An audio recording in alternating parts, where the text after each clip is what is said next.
नमस्कार दोस्तों, स्वागत है आप सभी के एचपी एग्जाम फेयर्स में। आज हम इंडियन पॉलिटी के क्वेश्चन करने वाले हैं जो भी आज तक एचपीपीएससी अलाइड के एग्जाम में पूछे गए हैं 2014 से लेकर 2024 तक। वैसे तो लास्ट टाइम एग्जाम जो है 2019 में हुआ था, तो पिछले जितने भी अलाइड के पेपर हुए हैं उनसे मैंने इंडियन पॉलिटी के क्वेश्चन निकाल के इस पीडीएफ में डाल दिए। ये पीडीएफ आपको कहाँ मिलेगी? ये आपको डिस्क्रिप्शन में मिल जाएगी, वहाँ से आप इस पीडीएफ को डाउनलोड भी कर सकते हैं। बाकी आज की वीडियो में मैं कुछ क्वेश्चन आंसर जो है आपके साथ डिस्कस भी करूंगा। आप सभी को पता है 64 वैकेंसीज जो है अलाइड की ऑलरेडी हिमाचल में आ गई है और जल्द से जल्द जो है इसके लिए एग्जाम भी कंडक्ट किया जाएगा। इलेक्शन के बाद जो है आपका एग्जाम हो सकता है, तो काफ़ी लंबे टाइम बाद 2019 में आई थी लास्ट टाइम, अब 2024 में आ रही है, तो 5 साल बाद जो है वैकेंसीज आ रही है। तो अच्छी अपॉर्चुनिटी आपके पास। एक बार इंडियन पॉलिटी का लेवल चेक कर दीजिए, किस लेवल की जो है इंडियन पॉलिटी पूछी जाती है।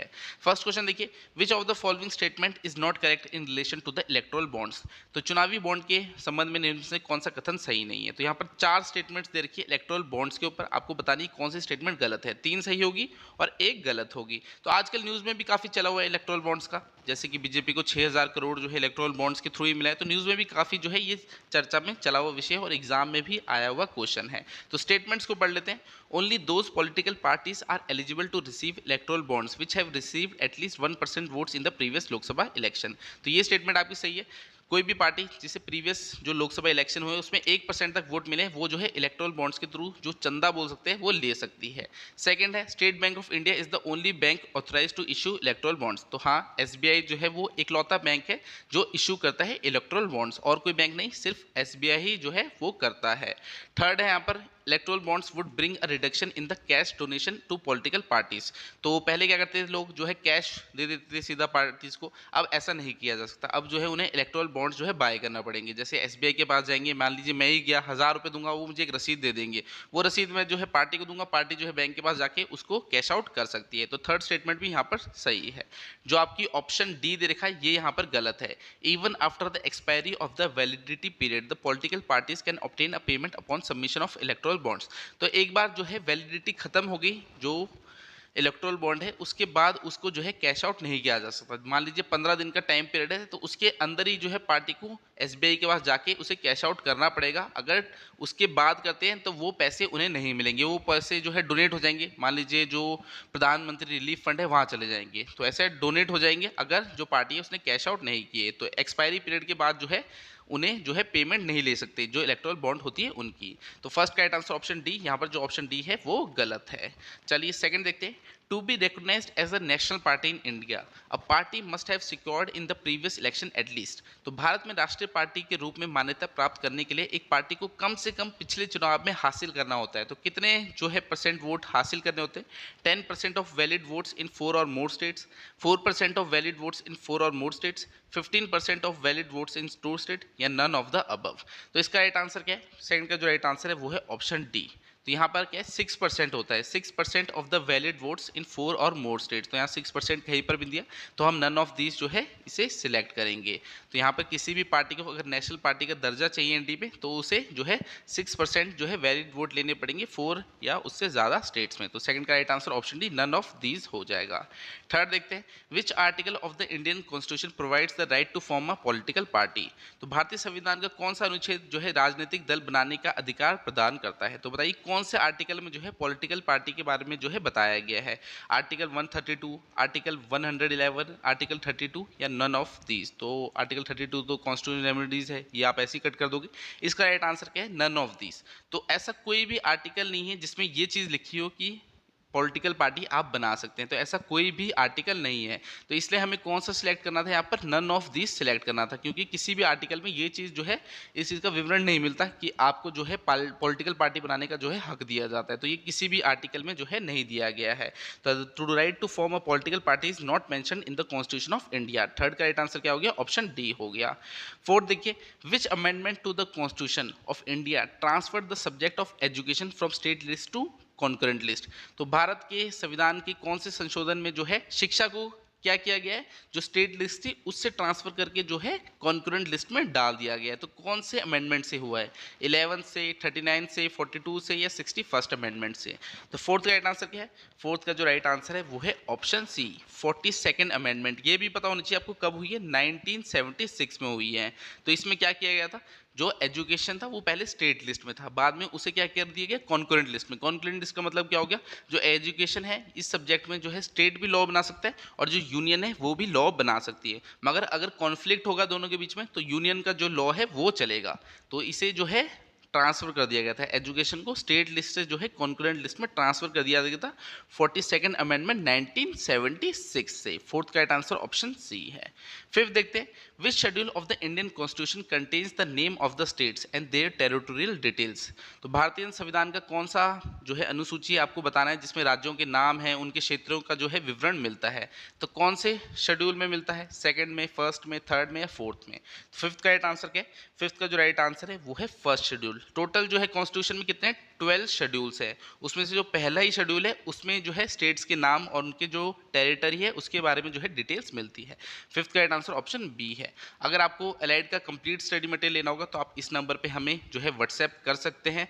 हमने जो है टेस्ट सीरीज भी बना दी है लेटेस्ट पैटर्न में, 10 आपको फुल लेंथ मॉक टेस्ट मिलेंगे, वो भी डिस्क्रिप्टिव तौर पे, यानी आंसर की जो है डिस्क्रिप्टिव भी आपको वहाँ पर चीज़ें दी होगी। साथ में 10 साल के प्रीवियस ईयर पेपर होंगे, हिमाचल जी के डिस्क्रिप्टिव और एमसीक्यू फॉर्म में कवर कर रखिए, एक साल के करंट अफेयर है, इंडियन जी के है, हर चीज़ जो है एकदम अच्छे से कवर कर रखिए। एक बार आप इस नंबर पर व्हाट्सएप करके जो है डिटेल्स ले सकते हैं। अगर आपको सिर्फ टेस्ट सीरीज लेनी होगी तो नीचे हमारे ऐप का लिंक दिया है, वहाँ पर 2 से 3 दिन में जो है टेस्ट सीरीज डलने वाली है। तो फुल लेंथ मॉक टेस्ट होंगे 10 और वो भी डिस्क्रिप्टिव तौर पे, ऐसा नहीं होगा क्वेश्चन के आंसर दिए होंगे तो आपको डिटेल में दिए होंगे कि क्यों ये आंसर है उसका।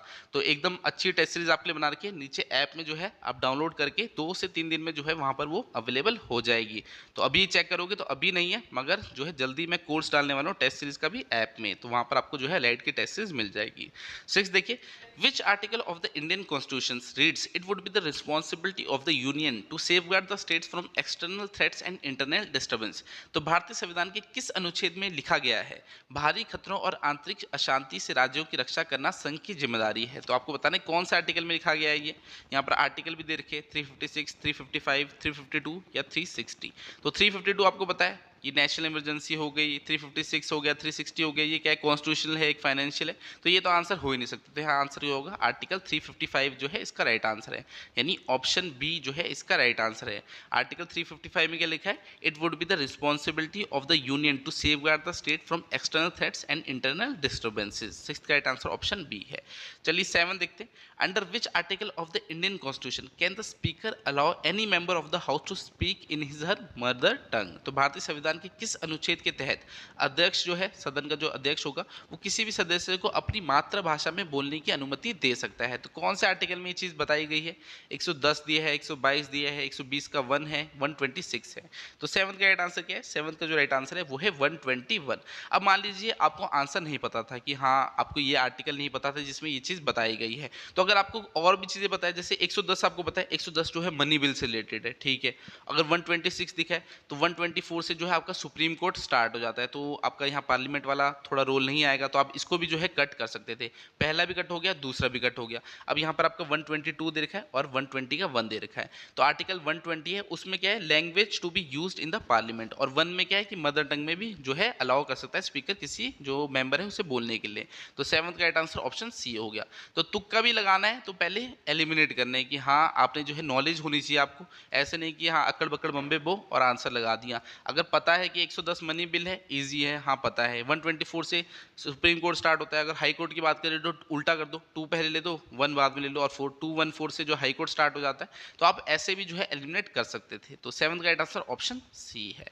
चलिए नेक्स्ट देखते हैं, by which article of the constitution state legislative council can be created और अबॉलिश्ड। तो संविधान के किस अनुच्छेद द्वारा जो है राज्य विधान परिषद जो है उसे जो है क्रिएट भी किया जा सकता है या उसे जो है अबॉलिश भी कर सकते हैं। तो कौन से आर्टिकल में जो है स्टेट लेजिस्लेटिव काउंसिल के बारे में ये चीज़ बोली गई है, 168, 170, 169 या 171। तो 8 का राइट आंसर क्या है, 8 का जो राइट आंसर है वो है 169।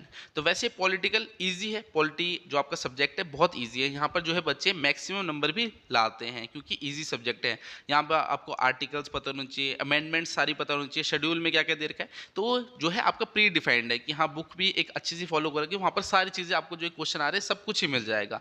तो ये किस चीज़ में बोला है, स्टेट लेजिस्लेटिव काउंसिल को जो क्रिएट और अबॉलिश किया जा सकता है आर्टिकल 169 में बोला गया है। आपको ये भी बता रखा होगा कि कितनी जो स्टेट्स है वहाँ पर लेजिस्लेटिव काउंसिल्स है, ऐसे नहीं सभी में होती है। लेजिस्लेटिव काउंसिल क्या होगा, एक लेजिस्लेटिव असेंबली होगी जैसे विधानसभा होगी, और लेजिस्लेटिव काउंसिल क्या होगी, विधान परिषद होगी। तो हिमाचल है, जैसे हिमाचल की बात करूँ तो यहाँ पर लेजिस्लेटिव काउंसिल नहीं है, यहाँ पर क्या है, लेजिस्लेटिव असेंबली यानी विधानसभा ही है। तो कुछ कुछ स्टेट है, जैसे 6 स्टेट है जहाँ पर आपकी दोनों ही मिलेगी।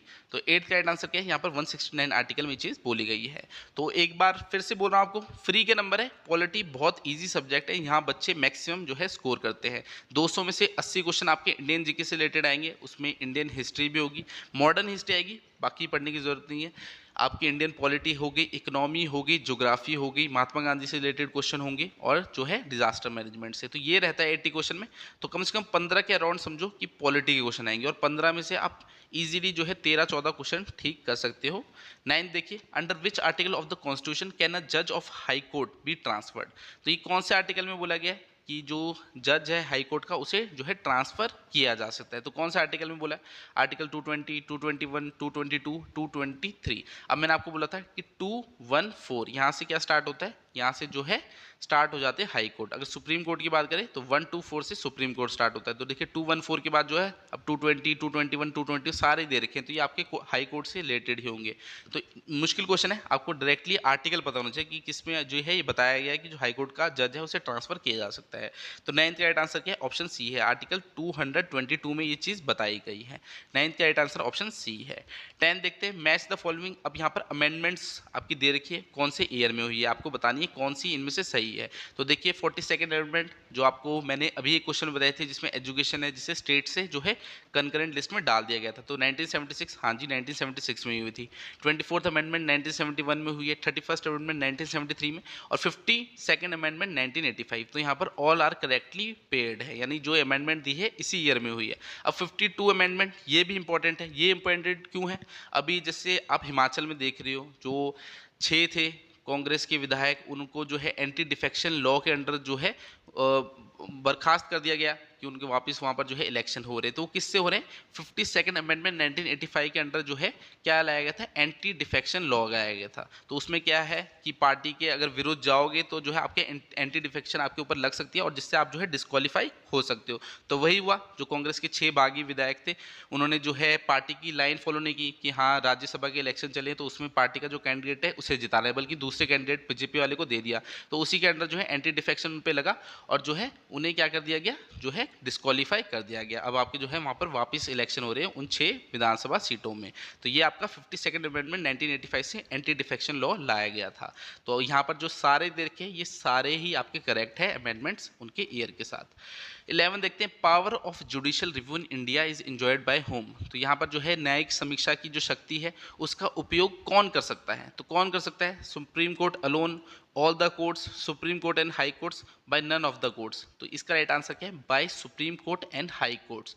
तो जुडिशियल रिव्यू क्या होता है, जैसे मान लीजिए पार्लियामेंट ने कोई लॉ बनाया, तो जो सुप्रीम कोर्ट और हाई कोर्ट है वो उसे रिव्यू कर सकता है कि हाँ आपने जो है इसमें जो राइट्स हैं लोगों की, कोई फंडामेंटल राइट्स तो उससे जो है हानि नहीं आ रही, तो वो उसको जो है रिव्यू कर सकते हैं। तो उसी को जो है जुडिशियल रिव्यू बोल सकते हैं। अगर उन्हें लगा कि हाँ लोगों का कोई अधिकार जो छिन रहा है तो नल एंड वॉइड भी जो है उसको कर सकते हैं कि हाँ ये लॉ आपने गलत पास किया है, तो इसको जो है आपको खत्म करना होगा, यानी उसे फिनिश करना होगा। तो ये आपका जुडिशियल रिव्यू के अंडर होता है। तो 11th का राइट आंसर ऑप्शन सी है। सुप्रीम कोर्ट और हाई कोर्ट दोनों के पास ये पावर होती है जुडिशियल रिव्यू की। 11th का राइट आंसर ऑप्शन सी है।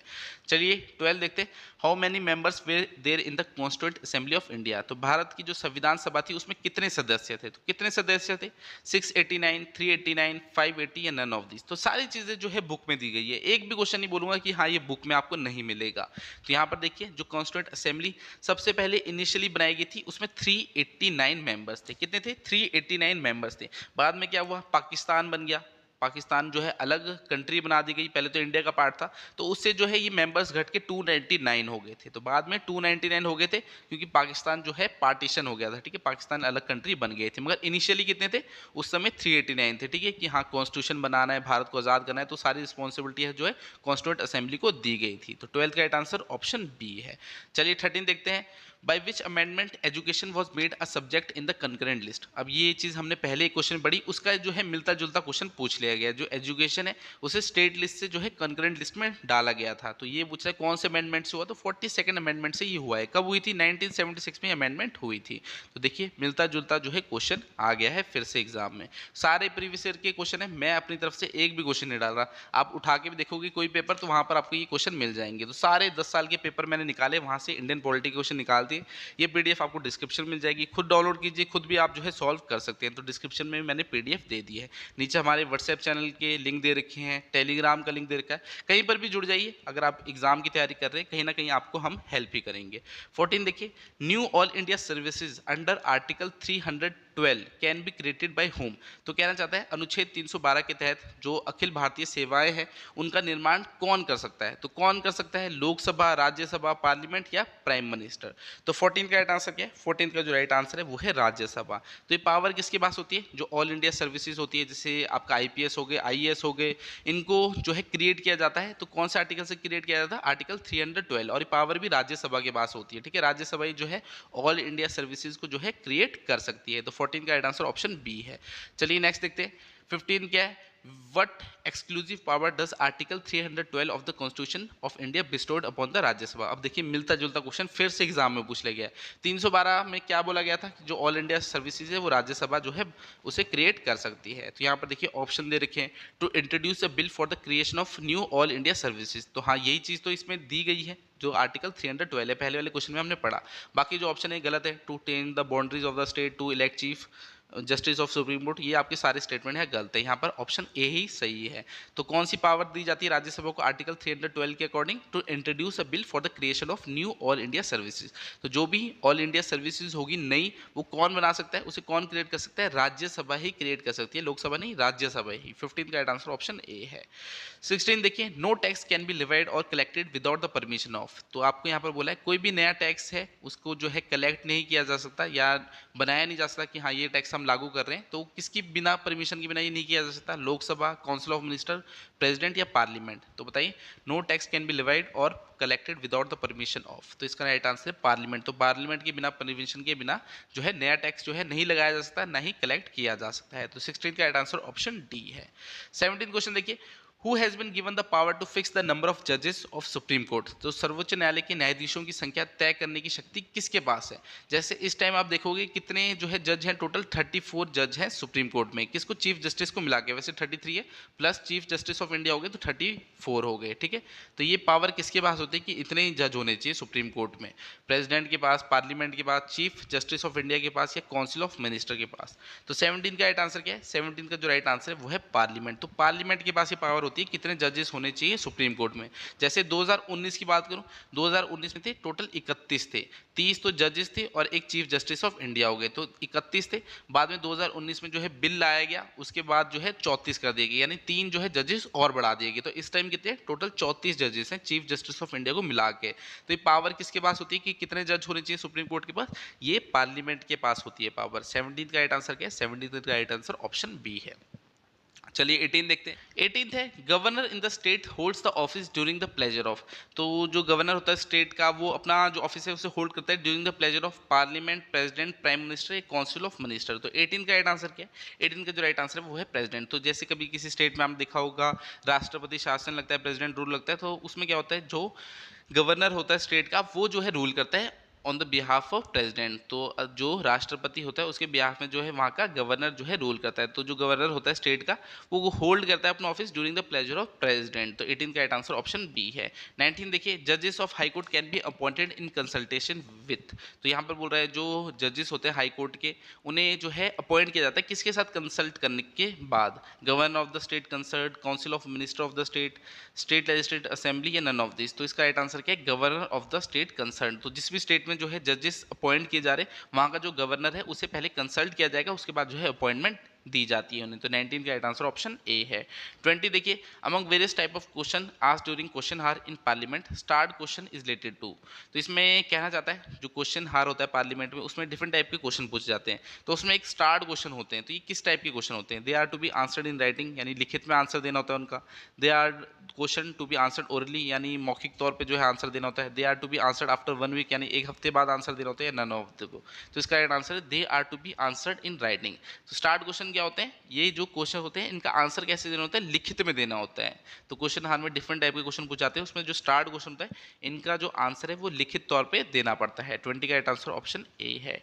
21 देखिए, who is sole authority to decide whether a bill is money bill और नॉट। तो यहाँ पर बोल रहा है कौन है सोल अथॉरिटी जो डिसाइड करता है कि एक बिल जो है वो मनी बिल है या नहीं है। तो speaker of Lok Sabha, chairman of Rajya Sabha, finance minister, prime minister. तो इसका राइट आंसर क्या है, इसका राइट आंसर है स्पीकर ऑफ लोकसभा। और जो मनी बिल है वो इंट्रोड्यूस भी कहाँ होता है, लोकसभा में होता है, राज्यसभा में नहीं होता। ठीक है, जो मनी बिल है वो इंट्रोड्यूस भी कहाँ होगा, लोकसभा में होगा। और जो किसके पास ये पावर होती है कि हाँ डिसाइड करना है ये मनी बिल है या नहीं है, तो वो स्पीकर ऑफ लोकसभा के पास जो है पावर होती है। तो 21 का राइट आंसर ऑप्शन ए है। 22 देखिए, bankruptcy and insolvency code enacted by the parliament of India in year 2016 was based on the report by. तो ये उस समय शायद थोड़ा करंट में चल रहा होगा कि हाँ बैंक्रप्सी एंड इंसॉल्वेंसी कोड जो है लाया गया पार्लियामेंट में, तो ये किसकी रिपोर्ट के बाद जो है लाया गया था 2016 में। तो शायद उस समय ये पेपर हुआ होगा 2016-17 में, तो तब ये क्वेश्चन आ गया होगा। तो कौन सा है यहाँ पर आपको कमेटी अलग अलग बता रखी है। तो 22 का राइट आंसर क्या है, 22 का जो राइट आंसर है वो है MK विश्वनाथ कमेटी। तो MK विश्वनाथ कम्युनिटी की रिपोर्ट में जो है ये बोला गया था कि जो बैंक्रप्सी और इंसॉल्वेंसी कोड है वो होना चाहिए, तो उसे जो है फिर जो है पार्लियामेंट में लाया गया था। 22 का राइट आंसर ऑप्शन डी है। 23 देखिए, consider the following statement with regard to the national commission for social and educationally backward class formed in 2017। अब ये बनाई गई है, क्या बनाई गई है, national commission for socially and economically backward class, जो कि 2017 में बनाई गई थी। अब यहाँ पर स्टेटमेंट्स दे रखी है, आपको बतानी कौन सी स्टेटमेंट ठीक है। पहली क्या है दे रखी है, it has been given constitution status. तो हाँ कॉन्स्टिट्यूशन स्टेटस जो है इसे दी गई है, जैसे नेशनल कमीशन फॉर वुमेन है, national commission for scheduled tribe है, तो वैसे ही जो है national commission for socially and educational backward class भी जो है इसे कॉन्स्टिट्यूशन स्टेटस दिया गया है। नेक्स्ट क्या बोला है, it has replaced another constitution body name national commission of backward class. तो नहीं, रिप्लेस नहीं किया गया, वो अलग है और ये अलग बनाई गई है। यहाँ पर थर्ड बोला है, a new clause 338B has been added to the constitution of India through a constitutional amendment. हाँ तो कॉन्स्टिट्यूशनल अमेंडमेंट की गई, उससे जो है नया क्लॉज जोड़ा गया, नया आर्टिकल जोड़ा गया 338B, और इसमें जो है ये बता रखा है जो नेशनल कमीशन बनाई गई है socially and educational backward class के लिए, तो ये किस में है, आर्टिकल 338B में है। जैसे 338A में देखोगे तो वहाँ पर नेशनल कमीशन और शेड्यूल ट्राइब है, 338C में देखोगे तो वुमेन वाली नेशनल कमीशन है, तो वो सब जो है आर्टिकल में भी बता रखी है। तो फर्स्ट और थर्ड जो है स्टेटमेंट ठीक है, बीच वाली यहाँ पर गलत है, तो इसने रिप्लेस नहीं किया किसी भी कमीशन को। तो फर्स्ट और थर्ड कहाँ है, फर्स्ट और थर्ड यहाँ पर ऑप्शन बी में, तो ये हमारा राइट आंसर हो गया।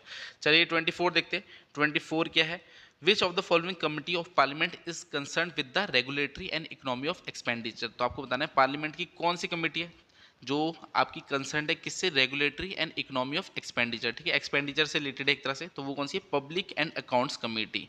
तो पब्लिक एंड अकाउंट कमेटी जो है ये regulatory and economy of expenditure से जो है रिलेटेड है। जैसे और भी क्वेश्चन बन जाता है, एस्टिमेट कमेटीज है, ये सबसे बड़ी कमेटी है पार्लियामेंट की, तो कमेटीज के बारे में पता होना चाहिए। तो सारी चीज़ें बुक में दे रखी है, एक भी क्वेश्चन मैं बोल सकता हूँ बुक में आपको बाहर नहीं मिलेगा। तो अगर अच्छे से पॉलिटी करोगे तो अच्छे नंबर जो है आप इजीली यहाँ पर ला सकते हो। विच of the following recommended the abolition of IAS IPS and other all India Services. तो ये आपको बोला गया है यहाँ पर कौन सी कमेटी है जिसने ये रिकमेंड किया था जो IAS IPS जो है ऑल इंडिया सर्विसेज है इन्हें जो है अबॉलिश यानी खत्म कर देना चाहिए। तो कौन सी कमेटी ने बोला, सरकारी कमीशन, राजा मन्नर कमीशन, पूची कमीशन या अशोक मेहता कमीशन। अब देखिए अशोक मेहता पंचायती राज से रिलेटेड है, सरकारी अभी आपके अलग है, तो इन दोनों में से जो है आंसर होना चाहिए। तो मैंने आपको बोला तुक्का भी लगाना है तो नॉलेज होनी चाहिए, तब आंसर आपका ठीक बैठेगा, अक्कड़ बक्कड़ बम्बे बो वाला काम यहाँ पर नहीं करना है। तो 25 का राइट आंसर क्या है, 25 का जो राइट आंसर है वो ऑप्शन बी है, राजा मन्नर कमीशन। तो राजा मन्नर कमीशन यहाँ पर राइट आंसर है। तो एलिमिनेशन मेथड यूज करोगे तो ईजिली क्वेश्चन को कर पाओगे, कहीं पर भी लगा सकते हो, ऐसे नहीं कि हाँ इसी क्वेश्चन में, बहुत सारे क्वेश्चनों में लगेगा, बस नॉलेज होनी चाहिए। अब देखिए यहाँ पर अटॉर्नी जनरल ऑफ इंडिया है, उसके बारे में 3 स्टेटमेंट दे रखी है, और अब क्या हो रहा है, अब एग्जाम टफ होते जा रहे हैं, अब स्टेटमेंट बेस्ड क्वेश्चन ज़्यादा आ रहे हैं। पहले डायरेक्ट क्वेश्चन आते थे, अब स्टेटमेंट बेस्ड ज़्यादा आ रहे हैं, तो एग्जाम को जो है डिफिकल्ट बनाने की कोशिश की गई है। तो सारी चीज़ें पता होनी चाहिए, हर एक पहलू पता होना चाहिए, तभी जो है आंसर आप बता सकते हो। अब देखिए अटॉर्नी जनरल ऑफ इंडिया है, उसके बारे में 3 स्टेटमेंट दे रखी है, यहाँ आपको बतानी कौन सी स्टेटमेंट जो है ठीक है। The person appointed as attorney general of India can do private legal practice by while remaining on the post. तो कह रहा है जो प्राइवेट प्रैक्टिस है वो भी कर सकता है, ठीक है। अटॉर्नी जनरल ऑफ इंडिया तो उसे जो है अपॉइंट किया गया है, मगर अपना खुद का जो काम है वो भी कर सकता है कि हाँ कोई केस लड़ना है किसी के लिए तो वो भी कर सकता है। तो क्या कर सकता है या नहीं कर सकता? तो हाँ जी कर सकता है, अपना प्राइवेट काम भी कर सकता है। सेकेंड है, he is eligible to sit in both the houses of parliament but he can not sit in the joint sitting of the houses. तो ये स्टेटमेंट आपकी यहाँ पर गलत है, ठीक है। सेकंड गलत होगी, जो वो है किसी भी हाउस में जो है बैठ सकता है और ज्वाइंट सिटिंग होगी उसमें भी बैठ सकता है, ठीक है। अटॉर्नी जनरल क्या है, किसी भी हाउस की जो सिटिंग है उसमें बैठ सकता है, और अगर ज्वाइंट सिटिंग भी बुलाते हैं तो उसमें भी जो है उसे हक है बैठने का। तो वो यहाँ पर आपकी यहाँ पर बोल रखा है कैन नॉट सिट, तो ये आपकी स्टेटमेंट गलत होगी क्योंकि वो तो बैठ सकता है। थर्ड देखिए, it is mandatory for the attorney general to resign from his her post when the government which appointed him changes. तो एक तरह से लीगल ऑफिसर होता है, जैसे गवर्नमेंट ऑफ इंडिया उसका पहला लीगल ऑफिसर होता है ये, तो गवर्नमेंट जो है अपना ही अटॉर्नी जनरल जो है उसे अपॉइंट करती है, मगर ये मैंडेटरी नहीं होता कि अगर सरकार चेंज होगी तो उसे भी जो है अपना रेजिग्नेशन देना होता है, ठीक है। वैसे तो रिजाइन कर देता है मगर ये मैंडेटरी नहीं होता है। तो यहाँ पर थर्ड स्टेटमेंट भी आपकी गलत है। तो 26 का राइट आंसर ऑप्शन ए है। तभी मैंने आपको बोला हर एक पहलू पता होना चाहिए क्योंकि स्टेटमेंट बेस्ड क्वेश्चन अब आ रहे हैं, तो ऐसे नहीं कि हाँ अटॉर्नी जनरल ऑफ इंडिया किस आर्टिकल में है उसके बारे में थोड़ा पढ़ लिया, हर एक चीज़ बताओगी तभी जो है आप आंसर को कर पाओगे। और अब क्वेश्चन जो है डिफिकल्ट बनाए जा रहे हैं। अब देखिए, which among this is an inter governmental organisation of 8 countries. तो कह रहे हैं 8 कंट्रीज का संगठन है, इनमें से कौन सा है? United Nation environment programme, World Bank तो ऐसे हटा दो, Stockholm conference, South Asia cooperative environment programme. तो इसका राइट आंसर है South Asia cooperative environment programme. ये जो है 8 कंट्रियों का जो है आपका ऑर्गेनाइजेशन है। 27 का राइट आंसर ऑप्शन डी है। 28 देखिए, first session of constituent assembly was held on which date. अब देखिए कॉन्स्टिट्यूंट असेंबली से पहले भी क्वेश्चन आया था, कितने मेंबर थे? 389 थे। अब बोल रहा है पहला जो उसका सेशन हुआ था वो कहाँ पर हुआ था, कहाँ पर नहीं सॉरी कब हुआ था, कौन सी डेट पे हुआ था? 9 दिसंबर 1946, 15 अगस्त 1947, 26 पूरा लिखा नहीं यहाँ पर, 26 जनवरी 1946। तो देखिए 15 अगस्त तो हटा ही दो क्योंकि 15 अगस्त को जो है आपको मैंने बोला था कि 299 मेंबर्स हो गए थे, पार्टीशन हो गया था, ठीक है, पाकिस्तान अलग कंट्री बन गई थी। तो इसका राइट आंसर क्या है? ऑप्शन ए है। 9 दिसंबर 1946 को जो है पहला सेशन हुआ था कॉन्स्टिट्यूंट असेंबली का। 28 का आंसर ऑप्शन ए है। चलिए नेक्स्ट देखते हैं। 29 है, article 1 of the constitution describe India as. तो संविधान का जो अनुच्छेद 1 है, ठीक है, आर्टिकल 1 है, सारे आर्टिकल पता होना चाहिए किस आर्टिकल में क्या चीज़ दे रखी है। तो यहाँ पूछा आर्टिकल 1 में क्या बोला गया है, तो जो भारत है वो क्या है? यूनियन ऑफ स्टेट्स है, ठीक है, भारत क्या है? यूनियन ऑफ स्टेट्स है। 28 का राइट आंसर ऑप्शन ए है।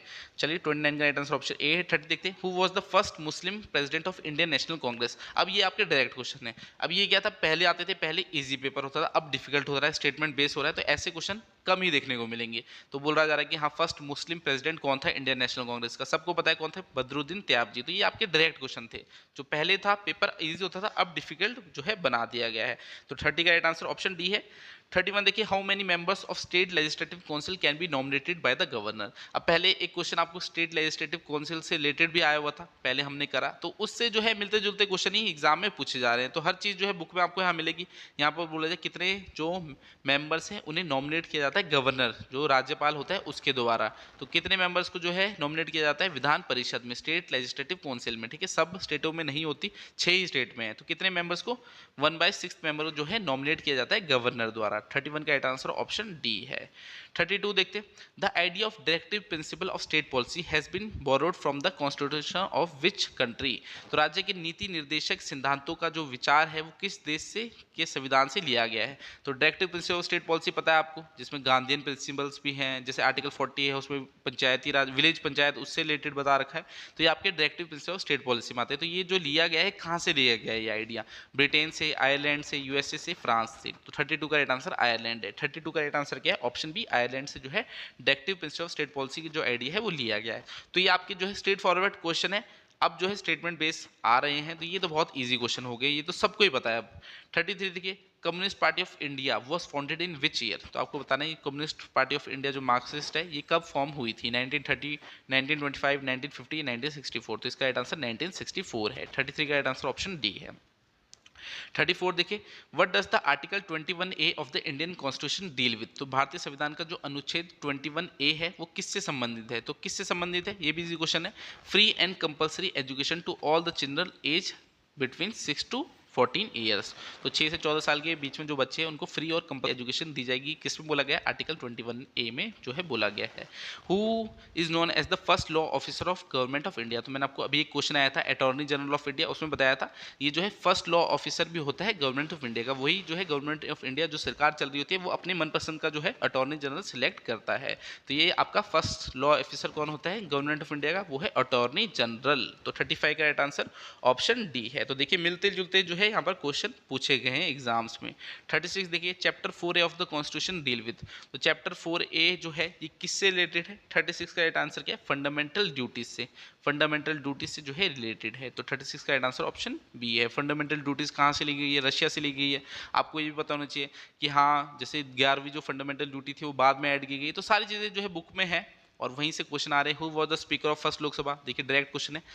यहाँ पर फर्स्ट लोकसभा थे उसके स्पीकर कौन थे वो आपसे पूछे जा रहे हैं। तो 37 का राइट आंसर जो है जीवी मावलंकर है। तो ये सारी चीज़ें जो है बुक में दी गई है। तो पूरी जो है आपको पीडीएफ डिस्क्रिप्शन मिल जाएगी। क्वेश्चन यहाँ पर 70 से भी ज़्यादा हैं जो आज तक पॉलिटी के आए हैं वो सारे मैंने इसमें डाल रखे हैं। Who elect vice president? तो वाइस प्रेसिडेंट को कौन इलेक्ट करते हैं? जो मेंबर्स ऑफ पार्लियामेंट होते हैं लोकसभा राज्यसभा वो करते हैं।